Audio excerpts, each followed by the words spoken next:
আসসালামু আলাইকুম গাইস, কি অবস্থা সকলের? আশা করি সকলে অনেক ভালো আছেন। আপনাদের দোয়া এবং ভালোবাসায় আমি অনেক ভালো আছি। আজকে 2026 সালের প্রথম দিন, তাই আজান দেওয়ার সাথে সাথেই ফজরের নামাজ পড়তে চলে যাচ্ছি মসজিদের দিকে।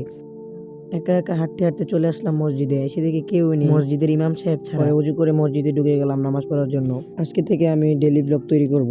এই ডেইলি ব্লগে আমার দৈনন্দিন জীবনের সবকিছু আপনাদের মাঝে তুলে ধরবো। এখন থেকে শুধু ফেসবুকে নয়, ইউটিউবে ভিডিও আপলোড করব। 5 ওয়াক্ত নামাজ এবং পড়াশোনা করার চেষ্টা করব। ইনশাআল্লাহ আপনাদের দোয়া এবং ভালোবাসা যদি আমার পাশে থাকে, আমি এই জীবনে বড় কিছু করে দেখাবো। নামাজ শেষ, তাই চলে যাচ্ছে মাঠের দিকে। এখন মাঠে গিয়ে দেখি চারপাশ কুয়াশা দিয়ে ভরে গেছে। এখন ঘোরাঘুরি শেষ, তাই বাড়ির দিকে চলে যাব। এখন বাড়িতে গিয়ে পড়তে বসে যাব, কারণ সকাল সকাল ব্রেন অনেক ফ্রেশ থাকে এবং অল্প সময়ে কঠিন জিনিস শেখা যায়।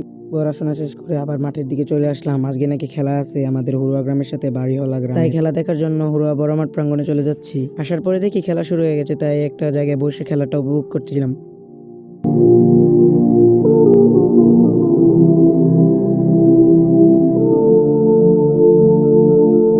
খেলা দেখতে দেখতে জোহরের আজান দিয়ে দিছে, তাই চলে যাচ্ছি বাসায় নামাজ পড়ার জন্য।